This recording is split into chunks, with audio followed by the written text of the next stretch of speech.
By now, you more than likely heard the news about the Alliance for Change AFC Member of Parliament, Devin Sears, who was one of 2 men busted for possession and intent to traffic 310 kilograms of cannabis or marijuana. The narcotics were found in a minibus belonging to the Region 10 Tourism Committee, and that was after police conducted a random search of the vehicle on October 20, 2025, at a location called Bamia on the Soesdyke-Linden Highway. The other guy is 69-year-old Albert Sandy, who we understand is a farmer with cultivations at Tacoma along the Berbice River. We all know this is the problem. Cannabis is classified as narcotics and a controlled substance under Guyana's laws. Whether it's the dried, ready-to-consume flower or nugget, stem, seed, or the whole plant,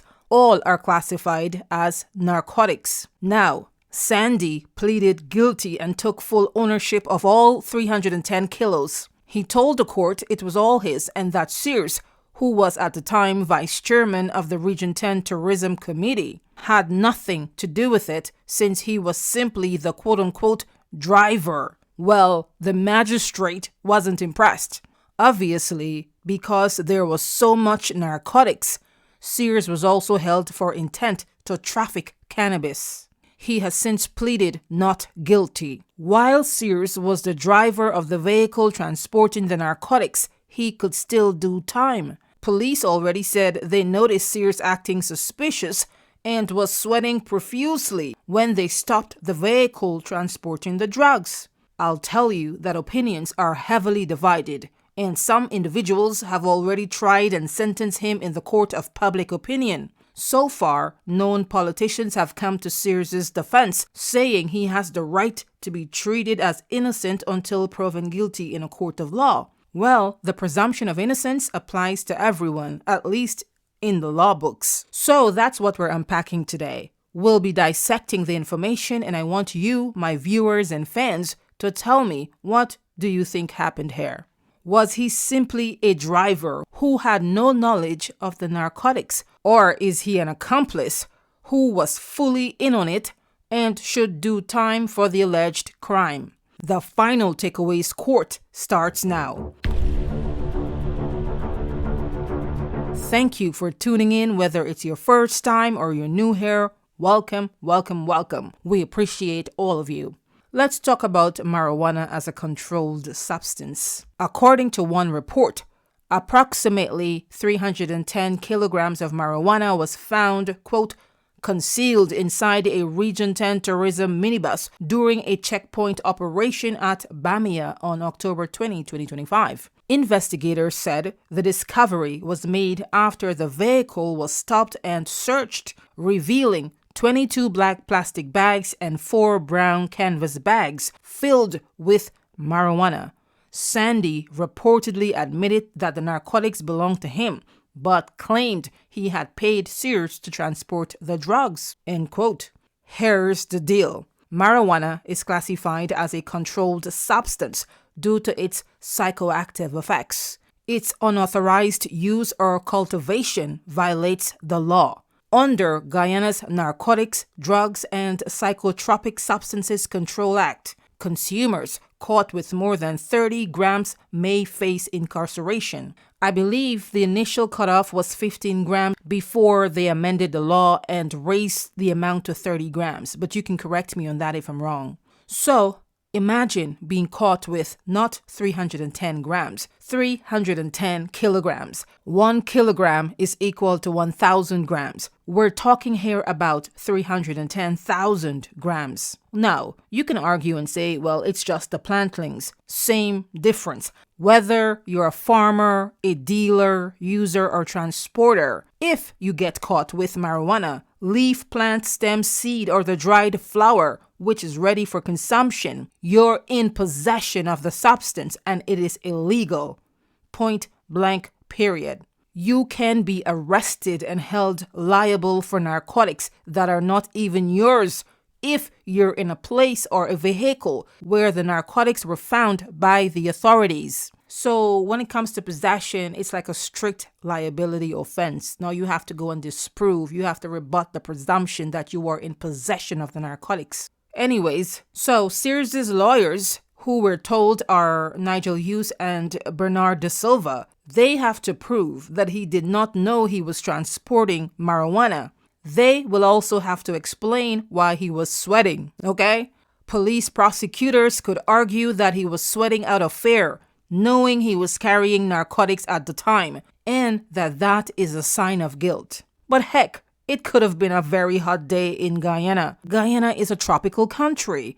Maybe the vehicle's AC wasn't working. The point is, people sweat for various reasons, and as a defense attorney, it's your job to poke holes in the prosecution's case against your client. But we'll leave that job to the lawyers, okay? We want to know what you think about this situation. We're here because we want you to tell us what you think about this case. However, there's a plot twist. Even though Albert Sandy took full ownership, has pleaded guilty, and has been sentenced to 4 years in prison on the spot, Devin Sears was still remanded to prison. Of course, his attorney argued for bail, but the court denied the request. This has people asking this: if Sandy took the fall, why didn't the magistrate release Sears? Well, I don't know either. I think his attorney has to prove his case separately from Sandy's. The other thing is, do you think this is more about politics than the law? Needless to say, the attorneys have to rebut the legal presumption that Sears was in fact in possession of the narcotics at the time he was found transporting Sandy, and I mean in possession in the legal sense.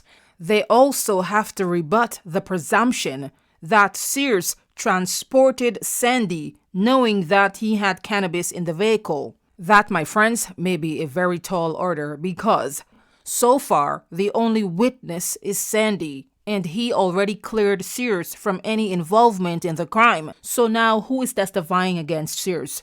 Well, don't forget the police officer as a witness. Again, a report seen by us says, quote, according to police, Sears initially told officers that the bags contained, quote-unquote, tourism plants, but later became visibly nervous as the search continued. Officers also seized the minibus believed to have been used to transport the narcotics, end quote. Of course, police say that they're digging further to see who else may be connected to this operation. But getting back to Sears, this whole defense that Sears was unaware of what was being transported could fall apart. According to that report, he knew he was carrying, quote-unquote, tourism plants.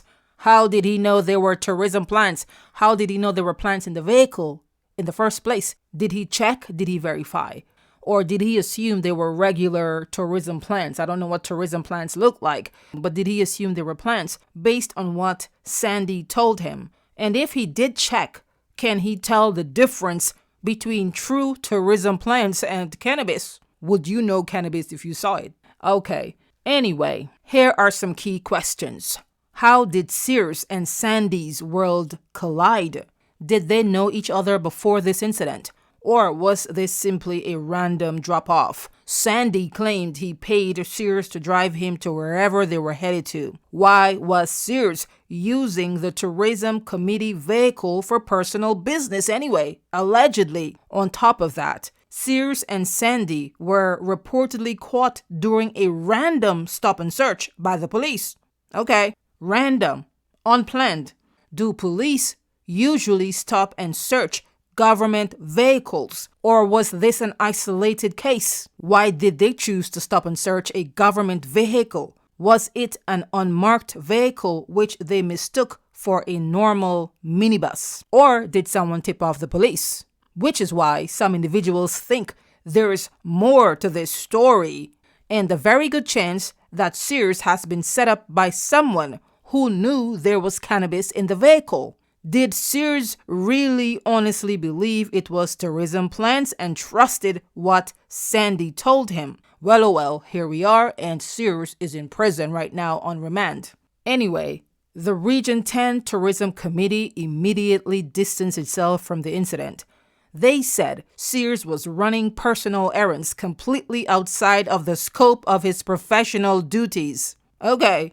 In a statement, the committee said, quote, "We unequivocally state that we have no association with the alleged actions of Mr. Sears. While Mr. Devin Sears is a member of the Tourism Committee, his actions in this matter are personal and unrelated to the committee's mission of promoting ecotourism and regional development in Region 10, further stating that they are, quote, committed to upholding the highest standards of integrity in promoting tourism and regional development," end quote. As for Sears's job, he's no longer working there.